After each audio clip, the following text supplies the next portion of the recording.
राते ता सुतही में टूटल पलंग हो, दर्द करे हमर सौसे अलग हो।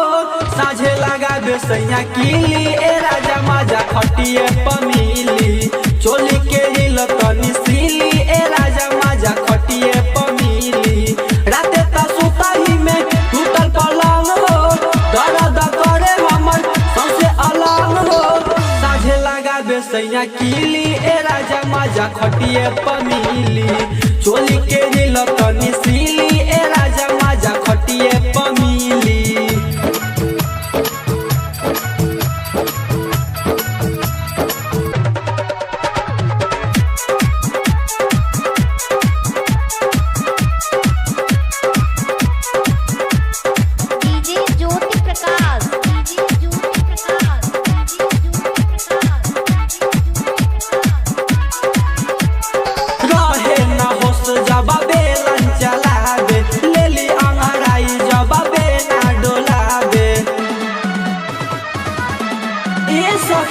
कहे न होश जब बेलन चला दे, लेली अंगराई जब बेना डोला दे।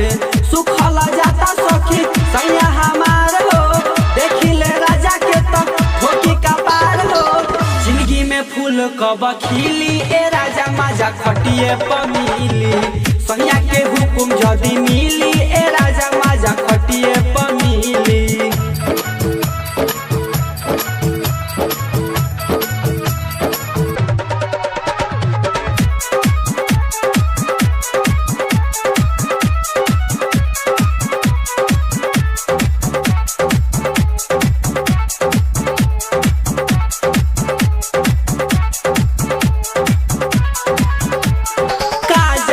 कौन खेला करेले राजा, गौना करा के रोजो खाता रे खाजा।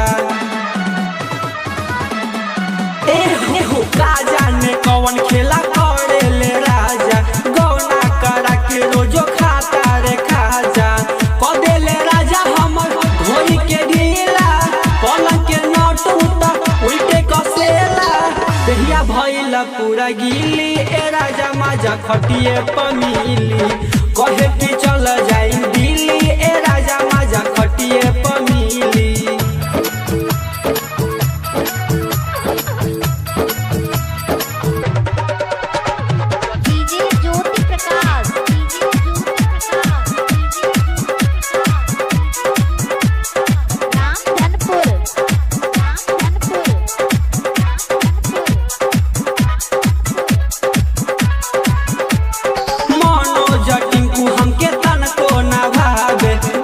बेदर्दी से माजा न आवे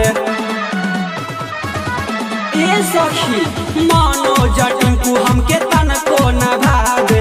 डीजे से बेदर्दी से माजा न आवे, ओरचन कसे न आवे बम बम राजेश के।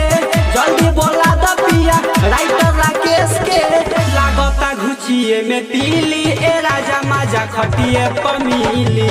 लेके गिलास पानी पीली ए राजा माजा खटिए पमीली। राते ता सुतही में टूटल पलंग हो, दर्द करे हमर सौसे अलग हो।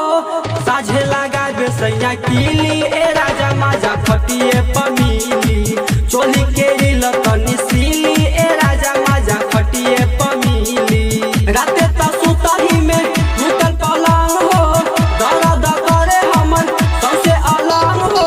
साझे लगा बेसैया कीली ए राजा माजा खटिए पमीली, चोली के हिल तनी सीली ए राजा